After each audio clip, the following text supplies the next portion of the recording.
이마에 박히니 땅에 엎드려지니라. 아멘. 기도하고 말씀 받도록 하겠습니다. 사랑하는 하나님, 오늘도 주신 말씀 앞에 섭니다. 말씀만 드러나게 하시고 인간의 목소리 아닌 하나님의 음성이 들려지게 하시며 모든 영광은 십자가 위에 있게 하여 주시옵소서. 감사드리며 예수님 이름으로 기도합니다. 아멘. 오늘 말씀의 제목은 두려움에서 담대함으로, 두려움에서 담대함으로 라는 말씀으로 우리의 신앙을 점검해 보고자 합니다. 오늘은 거대한 이 골리앗이라는 이 장수를 약하고 모자라고 부족하며 연약한 다윗을 통하여 우리가 우리의 인생에 주어진 이 거대한 일들 가운데에 두려움 앞에 어떻게 담대히 나아갈까, 그렇게 성경은 어떻게 말씀하시는지를 묵상하도록 하겠습니다. 두려움에는 두 가지가 있다고 합니다. 첫 번째는 긍정적인 두려움입니다. 이 긍정적인 두려움은 우리의 삶에 도움을 주고 있습니다. 긍정적인 두려움은 위협으로부터 우리를 보호하게끔 합니다. 어두운 밤 길을 갈 때에 잘 보이지 않을 그때에 우리는 불빛을 또는 후레쉬를 준비하면서 그 두려움을 극복합니다. 빨리 사람이 있는 곳으로 밝은 곳으로 피하여 생명을 위협하는 그 두려움으로 벗어나고 있습니다. 얇은 얼음 위를 걷는 것은 두렵기 때문에 그리로 가지 않는 지혜를 우리가 가지고 있습니다.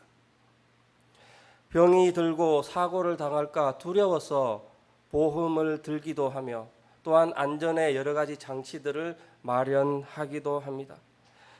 시험을 만날 때에, 시험이 있을 때에 그 시험에 이기기 위해서 공부를 하며 열심히 노력하여서 그것들을 준비하고 대책합니다. 이것들이 긍정적인 두려움으로 우리가 극복하고 훈련되어서 그것들을 이길 수 있는 그 마음들을 가질 수 있는 것들이 이러한 긍정적인 두려움입니다.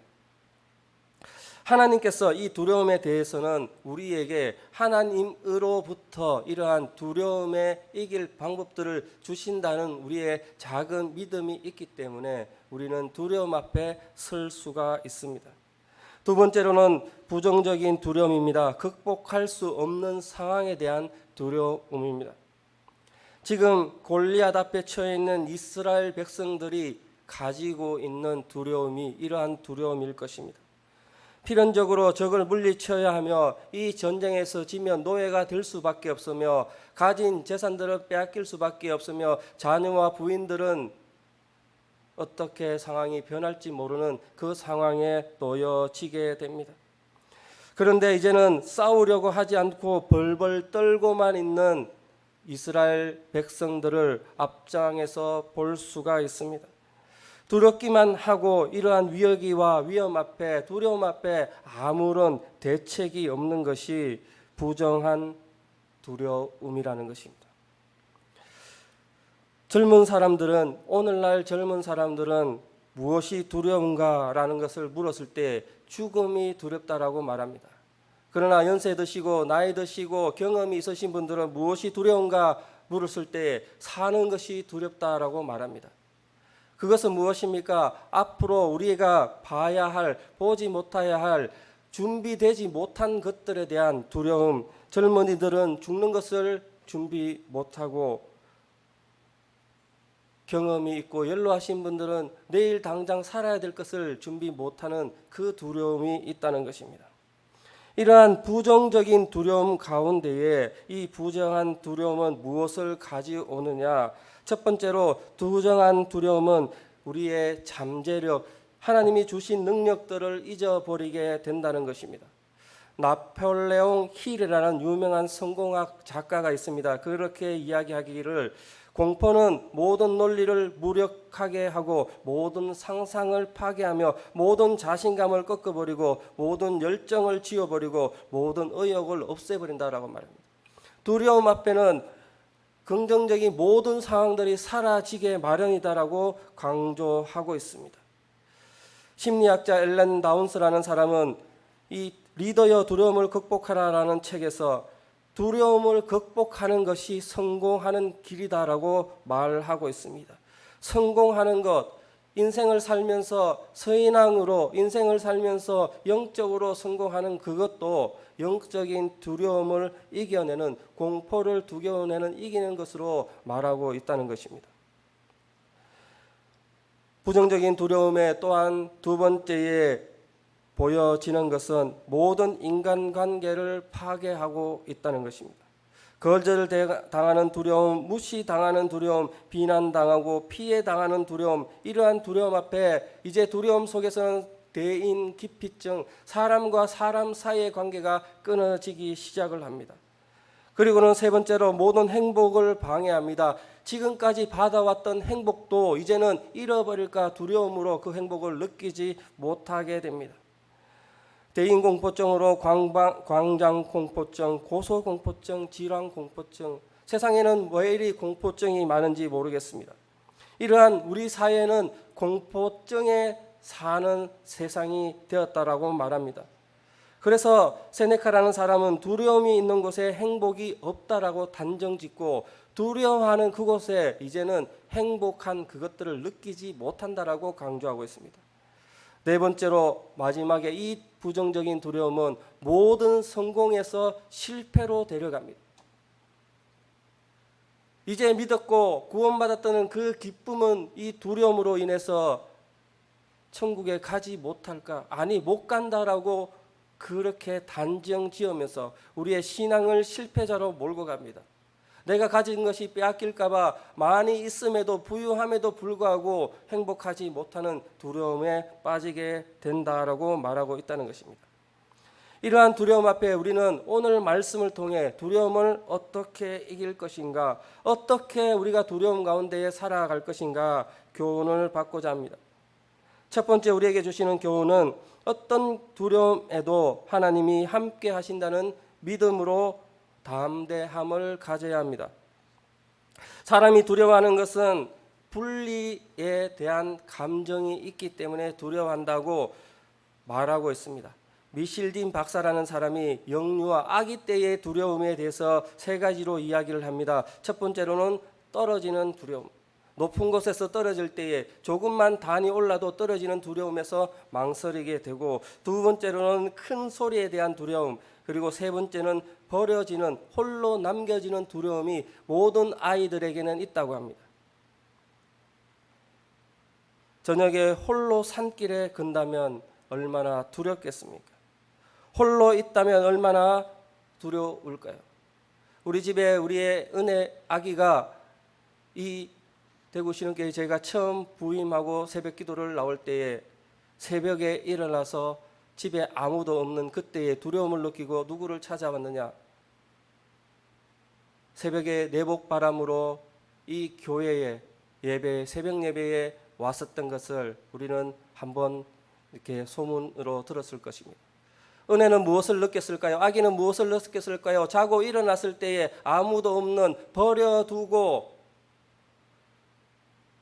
홀로 남겨두었던 그 상황에 두려움을 가지게 됩니다. 성경에는 이러한 두려움이 하나님과의 분리됨으로 나타나는 두려움으로 말씀하고 있습니다. 창세기 3장에 아담에게 하나님이 찾아오셨을 때에 내가 벗었으므로 두려워 숨었나이다. 내가 하나님 앞에 버려졌으므로, 하나님과 멀어졌으므로 하나님과의 관계가 잘못되었을 그때에 두려워했다라고 말하고 있습니다. 요나도 마찬가지입니다. 죄로 인해서 하나님 앞에 하나님 말씀에 순종하지 못한 그때에 두려워서 도망가였습니다. 베드로도 도망갔고 성경에 많은 사람들이 두려워서 도망갔음을 말하고 있습니다. 그런데 오늘 다윗은 어떻게 해야 하였느냐?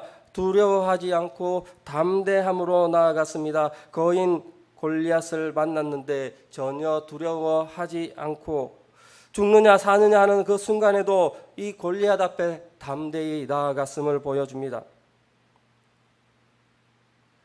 전쟁의 경험이 없는 어린 다윗이 두려워하지 않습니다. 어떻게 담대하였을까? 45절의 말씀을 보면은 하나님이 자신과 함께 있음을 믿었기 때문입니다. 무엇 때문에 두려워하지 않았느냐? 하나님이 함께 있음을 고백하는 신앙이 있었기 때문입니다. 칼과 창과 단창보다 더 능력이 있는 그분 하나님이 함께 하심. 하나님이 지금도 역사하셔서 나의 모든 상황 가운데에 개입하시고 이끌어 가신다. 비록 나에게는 물맷돌과 물매밖에 없지만 그것을 개입하시는, 그것을 가지고 이루어 가시는, 그것을 가지고 사용하시는 하나님이 어디에 나와 함께 동행하심을 경험하고 있기 때문입니다. 하나님이 개입하시면 홍해가 갈라집니다. 하나님이 개입하시면 여리고성이 무너집니다. 하나님이 개입하시면 떠있는 해조차 움직이지 않고 승리의 깃발을 꽂을 때까지 함께 하십니다. 만일 하나님이 우리를 위하시면 누가 우리를 대적하리요? 사도 바울은 날마다 그렇게 기도하며 담대히 나아갔습니다. 우리의 인생 가운데 두려움이 있습니까? 어려움이 있습니까? 우리는 신앙인이고 크리스찬이고 믿는 백성, 거룩한 백성, 하나님이 함께하는 백성임을 잊지 않고 두려움 앞에 담대히 서 가십시오. 여호수아는 하나님 앞에 이런 말씀을 합니다. 내가 내게 명한 것이 아니냐? 마음을 강하게 하고 담대히 하라. 두려워 말라. 놀라지 말라. 그 말씀을 기억합니다. 여호수아는 내가 어디로 가든지 내 하나님 나 여호와가 너와 함께 하리라. 그 말씀에 순종하며 나아갔습니다. 이 시간 오늘 주시는 말씀 가운데에 함께 하겠다 임마누엘의 하나님을 경험하시고 그 음성을 듣고 함께 하시는 하나님과 오늘도 삶을 살아가시는 우리 성도님 되시기를 축복합니다. 두 번째로 이 두려움에는 하나님이 승리의 보장자이심을 기억해야 합니다. 하나님은 승리하십니다. 하나님은 실패가 없습니다. 하나님은 넘어지지 않습니다. 하나님은 결코 우리를 버리지 않습니다. 두려움에는 이후에 일어날 사건에 대한 불확실함에 있다고 합니다. 내가 이 다음에 무엇을 할 것인가 확신이 없을 때에 불안이 있다고 합니다. 그래서 사람들이 두려워하는 것은 결국 이 확신이 없기 때문에 실패할 것을 먼저 생각하는 것이 사람의 생각이라고 합니다. 시험을 쳐도 내가 이거 가지고 꼭 붙을 거야 라는 생각보다는 이 시험 떨어지면 어떡하지? 사업을 할 때도 결혼을 할 때도 여러 가지 관계의 인간들을 만나고 그 속에 삶을 살아갈 때도 이것이 안 되면 어떡하지? 이 불안감으로 두려워 떨게 된다는 것을 말하고 있습니다. 그러나 실패를 먼저 생각한다면 아무리 내가 가진 것이 많다 할지라도 아무리 내가 가진 능력들이 많다 할지라도 이 실패는 두려움 때문에 드러나게 되고 있습니다. 우리가 어떠한 상황을 만날 때 두려움을 극복하고 담대해야 할 것은 승리를 확신해야 합니다. 그런데 그 승리의 확신은 어디 있느냐? 바로 여호와 하나님께 있음을 성경은 말하고 있습니다. 그 일이 하나님께서 나에게 주신 모든 상황 가운데의 승리의 보장이심을 믿는 믿음이 승리를 가져오게 합니다. 아이들이 연놀이를 할 때에 연을 띄우기 위해서는 무엇이 필요합니까? 바로 이 연이 뜰 것이다. 왜? 지금 바람이 불기 때문에. 아니, 바람이 불기 당연히 불기 때문에 연이 뜰 것이다. 내가 지금 이렇게 사역하고 내가 이렇게 지금 사람을 살리며 말씀을 들으며 우리의 삶 가운데에 실패하지 않는 인생을 살아가는 것은 하나님이 바람이 되어서 우리를 띄워주기 때문입니다. 절박한 위기에서 다윗은 어떻게 합니까? 오늘 여호와께서 너를 내 손에 넘기시리라. 다윗은 하나님의 승리의 보장을 잡고 있었습니다. 자신의 힘이 아닌 하나님이 승리케 하심을 확신하고 있습니다. 47절에도 그렇게 말씀하고 있습니다. 그가 너희를 우리 손에 넘기시리라. 이제 너뿐만 아니라 블레셋 모든 사람들을 하나님께서 우리 손에 넘기시겠다. 그 믿음으로 다윗은 이 자그마한 물맷돌, 이 자그마한 돌멩이들을 들고 나아갔던 것입니다. 골리앗을 이길 수 있는 것은 하나님이 함께 하시기 때문임을, 민족을 구원하게 하시는 분은 하나님이심을, 승리하게 하시는 그분이 바로 하나님이심을 믿고 담대하게 골리앗 앞으로 나아갔습니다. 여호와께 속한 것이 전쟁임을, 또 여호와께서 승리를 주심을, 그 믿음 가운데에 물리쳐 승리하게 하신 하나님을 기대하며 나아갔다는 것입니다. 다윗은 이러한 믿음 때문에 물맷돌을 가지고 전쟁터에 나아갑니다. 아무런 갑옷도 없이 나아갑니다. 이제는 칼도 차지 않고 나아갑니다. 그것은 무엇입니까? 물맷돌을 의지하며 나아가는 것이 아니라 승리케 하시는 하나님을 의지하며 나아가며, 믿음 없이 물맷돌만 돌만을 바라볼 때는 두려움뿐이지만, 사울은 어떻습니까? 그 많은 갑옷들과 군사들과 칼이 있었지만 두려워서 골리앗 앞으로 나아가지 못했습니다. 그러나 다윗은 어떻습니까? 물맷돌뿐이다 할지라도 하나님이 함께 하시는 그 믿음으로 나아갈 때에 담대함으로 나아갈 수 있었습니다. 우리가 가진 재능이 없다 두려워 말고, 우리가 가진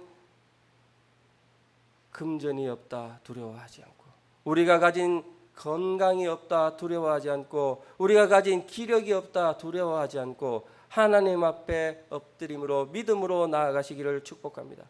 그때에 승리하시기를 하나님께서 원하십니다. 하나님은 우리의 연약함을 들어서 강한 자를 꺾어 하나님됨을 드러내신다고 말씀합니다.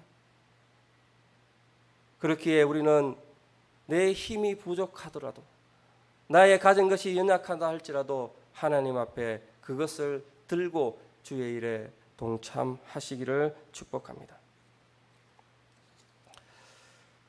세 번째로는 어떠한 경우도 하나님이 영광을 받으신다는 믿음이 바로 두려움 앞에 담대하게 합니다.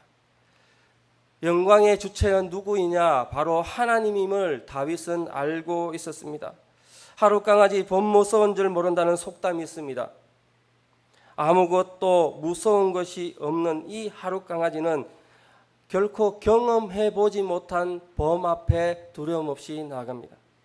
그래서 행동주의자 심리학자들은 두려움은 경험이 없기 때문에 생겨난다, 학습으로 두려움이 생긴다, 많이 알수록, 많이 배울수록, 잃을 것이 많을수록 두려움이 생긴다라고 말합니다. 어떤 한 아이에게 흰 쥐를 가지고 놀게 합니다. 처음에는 흰 쥐를 가질 때마다 두려움 없이 그 쥐를 놀잇감으로 생각합니다. 그런데 씨름하기를 한 아이에게 계속적으로 흰 쥐를 만질 때마다 옆에서는 큰 클락션을 울리게 합니다. 큰 소리가 나게 합니다. 아이가 쥐를 만질 때마다 소리가 나 아이를 놀래며 아이에게 두려움이 심겨지기 시작합니다.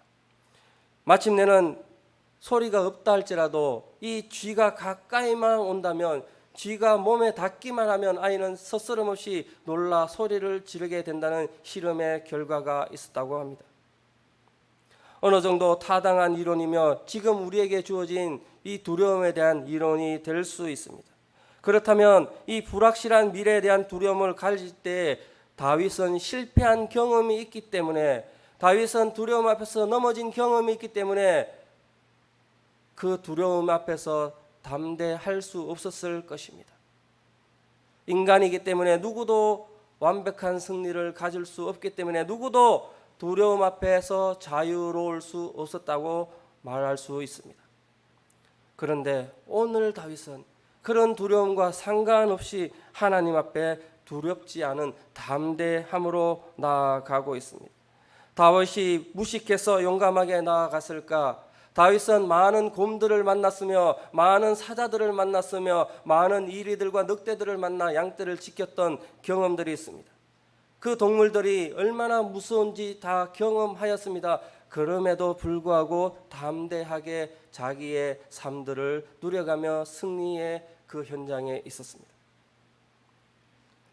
그 힘들이 무엇일까? 46절에 이렇게 이야기합니다. 온 땅으로 이스라엘 하나님이 계신 줄을 알게 하겠고, 하나님이 계신 줄 알게 하겠고, 인생의 목표, 싸움의 목표, 두려움 앞에 맞서는 담대함의 목표가 무엇이냐? 하나님이 계신 줄 알게 하려는 그 인생의 목표가 있었다고 말합니다.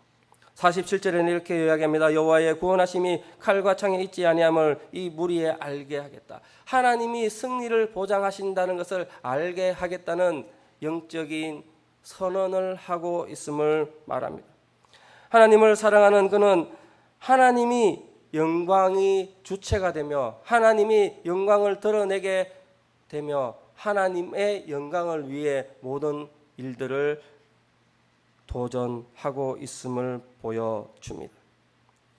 우리에게도 두려움이 있다면 그 두려움의 주체는 나의 경험이 아니라 나의 부족함이 아니라 하나님이 승리하시고 하나님이 영광 받으실 그 목표를 향해 나아갈 때에 두려움은 사라지게 될 것을 오늘 성경엔 말하고 있습니다.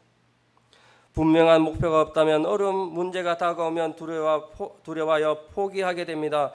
문제가 있을 때에 문제 앞에서 그 문제의 목적을 잃어버릴 경우 우리는 포기하고 넘어질 수밖에 없습니다. 아이들이 위험에 처해 있을 때에 부모들은 어떻습니까? 자기의 몸을 돌보지 않고 아이를 위하여 헌신하며 용기 있게 나아갑니다. 아이를 살려야 하겠다는 그 용기로 어머니의 힘들을, 아버지의 능력들을 보여주는 많은 사건들, 사례들이 있습니다. 병들어 죽어가는데 그 병든 환우들, 병든 나의 자식들, 아버지들, 어머니들을 위한 그 눈물겨운 헌신의 이야기, 그리하여서 그것들을 극복했던 이야기들이 너무나도 많이 있습니다. 그것은 무엇입니까? 살려야 하겠다, 구원해야 하겠다는 절박한 그 마음, 그 목표가 있기 때문입니다. 다윗에는 이 절박한 위기 앞에서 하나님의 이름이 드러나야 하겠다는 절박한 신앙의 고백이 있었습니다. 하나님의 이름을 위하여 실패하지 않아야 하겠다. 그렇습니다. 우리에게도 분명한 목표가 삶에 있어야 합니다. 오늘 살다가 내일 죽더라도, 오늘을 살다가 내일 하나님께서 부르신 그 삶의 마지막에 간다 할지라도 하나님의 영광을 위해 살아갈 때에 내일을 두려워하지 않게 됩니다. 인간은 모두 죽음을 향해 달려가고 있는 존재입니다. 그 죽음을 언제까지 두려워하겠습니까? 언제까지 실패 앞에 서겠습니까? 하나님은 우리를 통해 영광 받으시기를 원하십니다. 하나님은 우리를 통해서 하나님의 일을 드러내시기를 원하십니다. 그러한 삶을 우리가 결단할 때에 내일 죽는 것이 두려운 것이 아니라 내일 죽음으로 하나님의 영광을 드러내는 그것으로 인해 오늘 사는 것이 기쁨이 될 줄 믿습니다. 미래의 불확실 앞에 두려워하지 말아야 합니다. 하나님의 영광이라는 분명한 목표가 있습니다. 그 목표 앞에 두려움도 좌절함도 없이 담대히 헤쳐나가시기를 축복합니다. 우리의 미래는 하나님 안에서 보장이 되어 있습니다. 문제는 우리가 하나님의 영광을 얼마나 확실하게 가지고 살아가느냐가 문제인 것입니다. 아브라함은 미래의 불확실 앞에서 두려워하지 않고 떠나가 순종했습니다. 요단강을 가르고 여리고성을 무너뜨린 그 방법들을 믿고 여호수아는 그 땅을 정복하여 나갔습니다. 광야에서 어쩔 줄 모르는 이스라엘 백성들 가운데에 구름 기둥과 불 기둥으로 인도하시는 하나님을, 요단강 건너가서도 함께 하시는 그 하나님을 믿고 나아갔습니다. 모세는 출애굽할 그때에 애굽 군대가 따라오는 그 공포의 순간에 이렇게 이스라엘 백성들에게 말합니다. 너희는 두려워 말고 가만히 서서 여호와께서 오늘날 너희를 위하여 행하시는 구원을 보라. 너희가 오늘 본 애굽 사람을 또 다시는 영원히 보지 못하리라. 모세는 무엇을 믿고 하나님이 동행하시고 하나님이 우리와 함께 하시고 마지막 하나님이 애굽 사람을 소멸시킴으로 하나님의 영광을 드러낼 것을 굳게 믿고 선포하는 것입니다. 홍해 앞에서 두려워하지 않았습니다. 미래의 불확실성 앞에서 두려움의 늪에 가지 않았습니다. 말씀을 정리합니다. 우리는 분명하게 두려움 그 상황에 놓여질 때가 있습니다. 그때에 우리에게 주시는 하나님의 그 일들을 기대하며 하나님과 동행하는 삶, 하나님이 함께 하시는 삶, 이 문제의 해결책은 하나님이 있음을, 하나님이 그 문제의 해결책임을 믿고 하나님의 영광을 위해서 하나님과 동행하는 삶을 꿈꾸는 우리 성도님 되시기를 축복합니다. 모세의 앞길을, 여호수아의 앞길을, 야곱의 앞길을, 요셉의 앞길을, 다윗의 앞길을, 솔로몬의 그 영광을 드러내어 주신 하나님께서 오늘 우리의 앞길, 우리의 영광들을 드러내어 하나님의 영광으로 이르게 하실 줄 믿습니다. 그 믿음 붙들고 살아가시는 우리 성도님 되시기를 축복합니다. 기도하겠습니다. 사랑하는 하나님, 우리가 두려움 앞에 담대히 서기를 원합니다. 두려움 앞에 하나님 앞으로 나아가기를 원합니다. 두려움 앞에 넘어지지 않기를 원합니다. 두려움 앞에 승리하기를 원합니다. 어떠한 경우에도 하나님이 함께 하신다는, 동행하신다는 임마누엘 하나님으로 이 두려움을 이기게 하시고 이 두려움 앞에 넘어지지 않게 하시며 승리는 하나님께서 보장해 주시고 승리케 하시는 그 하나님만 믿고 나아갈 때에 결코 두려움이 우리 앞에 문제가 되지 않음을 고백하게 하여 주시옵소서. 그러한 고백 가운데에 하나님의 영광을 위해 우리의 삶들을 드릴 수 있는, 마지막 하나님의 그 영광을 위해 삶을 살아낼 수 있는 우리 성도 다 되게 하여 주시옵소서. 감사드리며 예수님 이름으로 기도합니다. 아멘.